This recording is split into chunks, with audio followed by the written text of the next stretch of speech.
Hello again, everyone. This is Jan from New York City, and Jan from New York City loves to save money. You know, I got a little bit of a whimsy today to make my mother's good old-fashioned homemade potato croquettes. Now, nobody matches her, believe me, but I found a method that she didn't do that will cut down in time, aggravation, and anything else whenever it comes to boiling potatoes. So we're going to head on over to the kitchen where I'll show you my shortcut. Hey, right in front of me, you see my method. This cuts down on a lot of aggravation whenever you're trying to make any form of mashed potatoes. You take the potatoes. You don't even really have to rinse them. You just slice them down like this, like in halves, okay? And then just throw them in a pot of boiling salted water. And then what I do is I boil these potatoes until they are fork tender, okay? And then what I do is I immediately remove them. And then I rinse them with cold water so I don't burn my fingers. All I do is simply, even with my own fingers, peel off the skin. Now, some people prefer to keep those skins on, okay? And if it was just myself, I'd leave the skins on. But my mother doesn't care for the skins, so in this case, I have to remove them. So for anyone that has to peel potatoes to make mashed potatoes, just cut them. Throw them in the boiling water, okay? And you will have saved the step. Hang on. Okay, so there they are. I just put them in the boiling water, and I'll let that stay there for about 25 minutes to a half hour because of the amount of potatoes I have in here. There you go.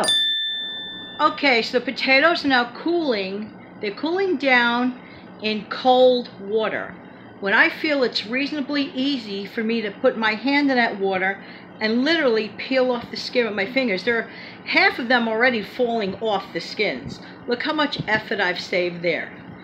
Then I'll come back to you and talk to you about the way these potatoes are seasoned before we prepare the shapes to be dipped in breadcrumb and then to be fried. Oh my goodness, such a yummy treat. So inexpensive. And the ingredients that I'm going to use in the filling include egg, Parmesan cheese, shredded mozzarella. You have the option to use fresh onion or garlic, but I'm working easily with onion powder and garlic powder. Works just the same. The flavored breadcrumbs that I'm using already have dried parsley in them, so I don't need to add it. But if you love the parsley, be my guest and add dried parsley to your mixture. When that whole thing is put all together, the flavor is amazing. So I'll be back in a minute. Okay, so before we go back to the actual assembling of everything, I want to mention something to you. I work very rustically. I use the bare bones minimal of equipment, bare bones minimal of pots and pans on purpose. For example, I'll give you an example. This is how you save time in the kitchen and effort later cleaning up. The original boiling pot that I used for the potatoes, I drained them, the hot water. Then I replaced the cool water in them. They're soaking in them presently. I'm going to drain that. But I'm going to put all of those ingredients in the same pot.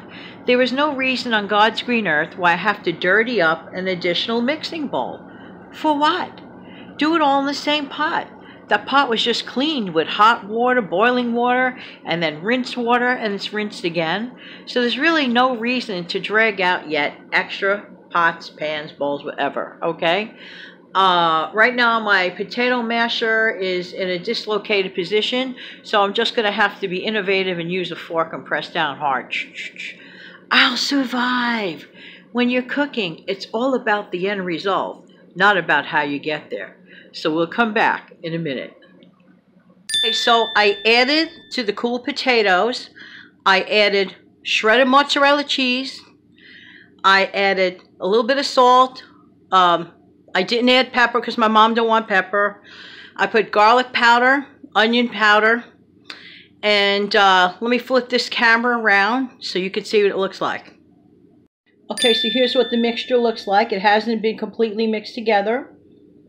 You could add a little bit of the flavored breadcrumbs to it for flavor, or reserve it just for the exterior. My mother does a shortcut. She puts the flavored breadcrumb with an egg in this mixture. She does not add additional breadcrumb. You could do it either way. Depends on how breadcrumby you like things. But when the whole thing comes together, you form whatever shape you want. You can make it in the shape of like a hamburger patty, round or oblong, you know, whatever shape you want. And then when I come back, we'll be frying the assembled croquettes. Okay, so before the big reveal, oh, they are beautiful. They really, really are. Couple of tips.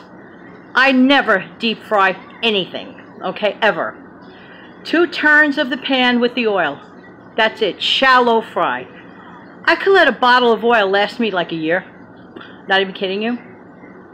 And it works better that way.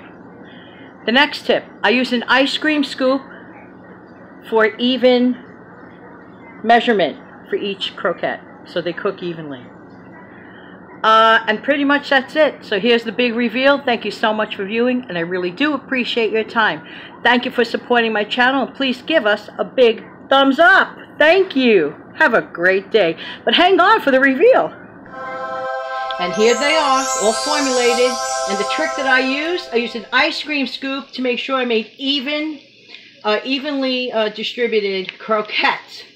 You could cook them longer, shorter, however way.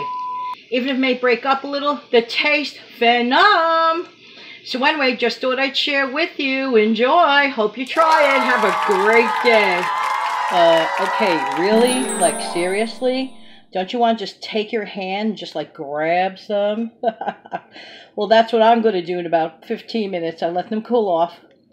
And that's pretty much it. To let you know, the batch that came out is double this amount. We're using 4 large white potatoes. Okay, and there you have it. Oh, I can't wait for my 15 minutes from now. Yes, yes, yes. Thank you so much. Have a great day.